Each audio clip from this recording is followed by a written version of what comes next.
కానీ గిట్లా మీ వారికి వచ్చి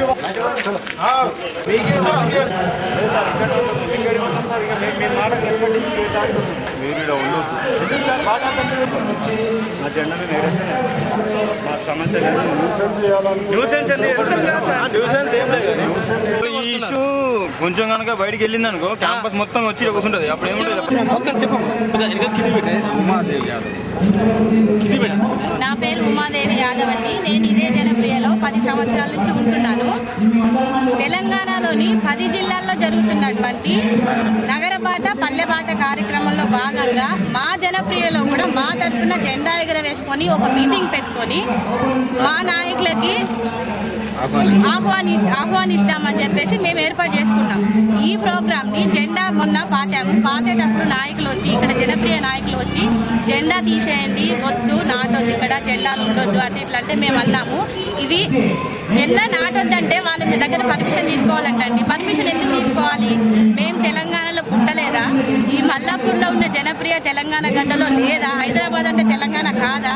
తెలంగాణలో ఉన్న మేము మా పార్టీ జెండాను పెట్టుకుంటే వీళ్ళకి ఏంటండి నష్టం? మేమేమన్నా వీళ్ళని మాకు పర్మిషన్ ఏంటి? రాయలసీమలోనో ప్రత్యేక ఆంధ్రాలోనో జెండాలు పెట్టుకుంటామని పర్మిషన్ అడగాలండి. ఇక్కడున్న వాళ్ళంతా ఆంధ్ర వాళ్ళే కాబట్టి 80% వాళ్ళు ఉన్నారు కాబట్టి మేము పర్మిషన్ అడిగినా కూడా వాళ్ళు ఇవ్వరు కాబట్టి మా జెండా మేము పెట్టుకుంటాం, వీళ్ళ పర్మిషన్తో అవసరం లేదని చెప్పేసి మేము ఇక్కడ జెండా పెట్టుకోవడం జరిగింది. దీన్ని ప్రతి బ్లాక్ కి ఈ నాయకులంతా ఈ యూనియన్ జనప్రియ బ్లాక్ కి తిరుగుతూ మేము మీకు నీళ్ళు ఇవ్వం, కరెంట్ ఇవ్వం, చెత్త ఎత్తము, మీరు వచ్చి మీటింగ్ లో పాల్గొని తెలంగాణ వాదులు నాటిన జెండాని తీసేయాలి, తెలంగాణ వాళ్ళు ఇక్కడ ఎవరెవరైతే ఉంటారో వాళ్ళని ఖాళీ చేయించాలి, సంతకాలు పెట్టండి అని అంటున్నారు. వాళ్ళకి ఏమో హక్కు ఉందండి ఇక్కడ నుండి మమ్మల్ని అనడానికి? వాళ్ళే వెళ్ళిపోవాలి అలాంటప్పుడు కదా. అలాంటప్పుడు వాళ్ళకి బాధగా ఉంటే వాళ్ళు వెళ్ళిపోవాలి. ఒట్ట చేత పట్టుకొని ఇక్కడ బ్రతకడానికి తెలంగాణకి ఒట్ట చేత పట్టుకొని మేము ఎక్కడికో వెళ్ళలేదండి. మేము ఇక్కడ పుట్టి పెరిగిన వాళ్ళం కాబట్టి మా వాయిస్ మేము వినిపించడానికి మాకు అవకాశం ఉంది. మీరు మాకు ఛాన్స్ ఇస్తున్నారు, అందుకే చెప్తున్నాము. ఇక్కడ తెలంగాణ జై తెలంగాణ అంటే చేతి తిరగొడతారంట. తెలంగాణ గురించి మేము ఇక్కడ ఏమైనా ప్రోగ్రామ్ చేసుకుంటే ఇండ్లు ఖాళీ చేసిస్తారంట. ఓనర్స్ ఫోన్లు చేసి వాళ్ళని ఖాళీ చేయించండి అంటారంట. మా వాయిస్ మేము వినిపించొద్దంట, మేము మాట్లాడొద్దంట. వాళ్ళు చేసేటి వాళ్ళు చెప్పేటి కన్నుండి మేము చూడాలి, చెవులుండి వినాలి, నోరుండి మాట్లాడకూడదు. అలాంటి పొజిషన్ ని వీళ్ళు తీసుకొస్తున్నారు. ఇక్కడ ఉన్నటువంటి నాయకులు ఒక్కొక్కరు ఎలా ఉన్నారంటే మరో లగడపాటి, మరో రాయపాటి, మరో టీజీ వెంకటేష్ లాంటి నాయకులు. మా తెలంగాణలో మీ వాయిస్ వినిపించద్దు, మా వాయిస్ మా జనప్రియ హక్కు మాకుంది.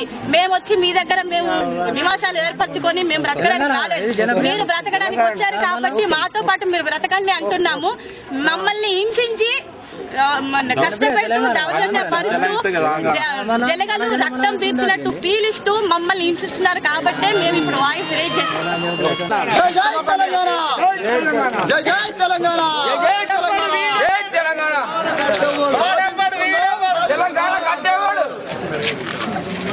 ఇక్కడ పెట్టలే వాళ్ళు వచ్చి మన పుస్తలో పాముల లెక్క ఉండి కొంతమంది, అందరు కాదు, అందరు మా సోదరులే, మేము అందరి గౌరవిస్తాము.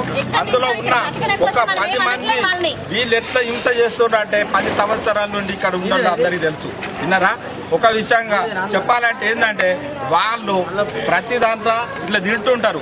ఈ రోజు తెలంగాణ నాయకులు వచ్చి లేదన్నా ఇలా మా తెలంగాణకు నాయకత్వం కానీ ఆధిపత్యం వస్తే వాళ్ళ అన్ని తినేటి కానీ వాళ్ళ ఆగడాలు ఆగిపోతాయనే విషయంలో కడుపు మొప్పిగా మొన్న జరిగిన విషయాన్ని మీ పండగలు వస్తే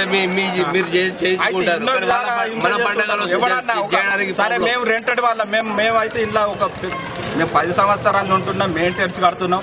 మా ఒక 5 రూపాయలు మా అయ్యా ఇలా జనప్రియ డెవలప్మెంట్ వాడుకుంటారు, తింటుండ్రు. కానీ మేము ఎక్కడ కూడా మాట్లాడటానికి మాకు ఛాన్స్ ఇయ్యారు. మా లాంటి వాళ్ళని నోరు మూస్తారు. తర్వాత ఓనర్స్ రమ్మంటారు. ఓనర్లు ఎక్కడ మద్రాసులో ఉంటాడు, బాంబేలో ఉంటాడు, ఆయన రాలేడు.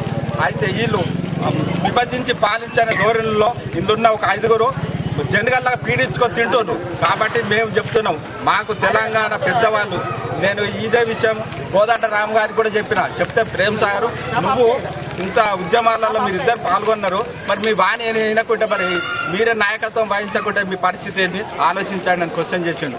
అయితే మేమేం చేసినాం, వాల్రెడ్డి గారు అసలు ఓనర్లను ముందట పెట్టి మరి ఏం చేద్దామన్నా అంటే మాకు హరీష్ రెడ్డి గారు తర్వాత మురారి గారు నాయకత్వంలో హరీష్ రెడ్డి మురారి గారి నాయకత్వంలో మేము ఈరోజు 300 మంది జైనాగుతూ మళ్ళీ మా పెద్దలు నాయన నరసింహారెడ్డి గారిని కూడా వాళ్ళు ఆహ్వానించారు. ఆ సందర్భంగా మేము ఏం చేసినామంటే ఫ్రైడే రోజు ఈ జెండర్ గురించి వీళ్ళకు మేము పర్మిషన్ ఇవ్వంటే వాళ్ళు ఇయ్యరు, మేము తీసుకోము, కానీ వాళ్ళకి అంత ఇన్ఫార్మ్ చేసినాం. ఇన్ఫార్మ్ చేస్తే కూడా దాన్ని అడ్డుకున్నారు. తర్వాత అదే రోజు శుక్రవారం రోజు ఈ మల్లాపూర్లో నగరపాట ఉంది, అది లాస్ట్ ఇక్కడ ముగించుకొని వాళ్ళకి మేము లంచ్ అరేంజ్ చేసి ఆ సందర్భం లంచ్ చేసుకున్న తర్వాత మేము జాయిన్ అవుతున్నాము. ఆ విధంగా చేస్తే అదే రోజు వీళ్ళు జనరల్ బాడీ డిక్లేర్ చేసిందండి. విన్నారా? వీళ్ళు మేము ఫ్రైడే రోజు చెప్పిన రోజు ఏమన్నారంటే శనివారం మేము మాట్లాడుకుంటాం, మీ పర్మిషన్ ఇస్తాం, నో ప్రాబ్లం అన్నారు. అంటే వీళ్ళు మేకవన్ల ఫుల్లాగా ఉంటూ వాళ్ళు చేసే కుట్ర ప్రయత్నాలు ఎన్నో చేస్తుంటారు. విన్నారా? అయితే అదే రోజు డిక్లేర్ చేశారు. చేస్తే కూడా అందరికీ డోర్ టు డోర్ వెళ్ళిపోయినా కానీ ఎవరు కూడా రాలే. ఎందుకంటే తెలంగాణ ఇష్యూ ఇప్పటిది కాదు, ఒక 60 సంవత్సరాల నుంచి జరుగుతుంది. అందులో ఎంతో మంది మా వాళ్ళు అమరులైనారు. కాబట్టి అందరికీ ఇది ఒక న్యాయమైన కోరిక అన్నది. మేము ఎవరిని తెలంగాణలో మేము ఆంధ్రలో ఇంతమంది ఉన్నాం, మేము ప్రేమ సోదర భావంతో ఉంటాం.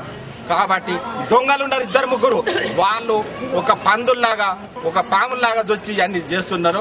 వాళ్ళే రెచ్చగొట్టారు. అయితే ఇది డోర్ టు డోర్ అందరికి పోయింది. అయినా కానీ మా సోదరులు వాళ్ళకి సహకరించలేదు. ఎందుకంటే ఇది న్యాయమైన కోరిక. ఇది ఇక్కడ ఒక్క కాడ జరుగుతలేదు, ప్రపంచమే విన్నారా? ప్రపంచమే దీన్ని హర్షిస్తుంది. కాబట్టి విన్నారా? ప్రపంచమే హర్షిస్తుందని ఒక న్యాయమైన కోరిక అందరు సహకరిస్తే కూడా వీళ్ళు మా సోదరుల ముందు ఇక్కడ ఉండి ఎంతో పెద్దోళ్ళు 4 విన్నారా? లగడపాటి రాయపాటి లాంటి దొంగలు ఏం చేశారు? మొత్తుకున్నారు అందరి ముందు, రండి లేకుంటే వాళ్ళు ఏవో జరుగుతుంది, భూకంపం జరుగుతుంది, మనల్ని కర్మగొడుతుందని ఎంత మిస్గైడ్ చేస్తుండ్రండి. అట్లా కూడా మా సోదరులు రాకుంటే విన్నారా? నిన్న ఏం చేశారు? నోటీస్ ఇచ్చారు. ఈ రోజు పిలిచినా కూడా ఎవరు రాలేదు. రాకుంటే డోర్ టు డోర్ ఆర్డర్ల విధంగా ఆఫీస్ షాప్ ఉంటుంది కదా, వాళ్ళతో పిలిపించారు. అంత కూడా రాలేదు. రాకుంటే వీళ్ళు మైక్ పట్టుకొని ఇవాళ మనల్ని ఈరోజు జెండా పెట్టారు, రేపు ఆఫీస్ కడుతున్నారు, మనల్ని తరిమేస్తున్నారు అని వాళ్ళని మిస్గైడ్ చేశారు. విన్నారా? చేస్తే అంత కూడా రాకుండా లాస్ట్ కరెంటు తీసిండ్రు. ఇది అందరికీ తెలుసు. కరెంటు తీసిన తర్వాత మెల్ల బయటకు వచ్చారు. నీళ్లు బంద్ చేస్తామన్నారు, చెత్త తీస్తామన్నారు. తర్వాత మేము ఈ బాడీల నుంచి అంటే ప్రెసిడెంట్ మేము తప్పుకుంటున్నాం, మేము నాగం చేస్తున్నాం, వాళ్ళు మీరు చెప్తే ఇంటర్లేరు, మిమ్మల్ని చదివేస్తారు, మీరు వెళ్ళిపోతారు, ఎంత మిస్గైడ్ చేస్తున్నారండి. ఇదే అన్యాయం. కాబట్టి ఇక్కడ జరిగిన అన్యాయం అందరికీ తెలుసు.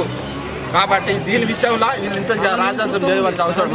ఒక విషయం చెప్తున్నా, వీళ్ళు అదే హరీష్ రెడ్డి గారికి మురారి గారికి లోకల్ లీడర్లకు సహకరించినట్టు ఒక విషయం, హరీష్ రెడ్డి గారికి ఇప్పుడు లాస్ట్ దొంగ మాటలు ఏం మాట్లాడుతున్నారు? మేము తెలంగాణకు అడ్డు కాము కంటుండ్రు కానీ అడ్డుకుంటుండ్రు కదా. విన్నారా? అడ్డు కావనుకుంటూ అడ్డుకుంటారు అనే ఈ మోస మాటలు మనకు ఎవరు కూడా నమ్మేది లేదు. విన్నారా? వాళ్ళు మోసంతోనే విన్నారా? ఈ రోజు ఏమంటారు? తెలంగాణ మేము అడ్డు కాదా అంటారు, కానీ తెలంగాణ జెండాను అడ్డుకుంటారు. అంటే తెలంగాణ ఉద్యమ పార్టీ కాదా? తెలంగాణ గారు కష్టపడ్డారు కాదా? తెలంగాణ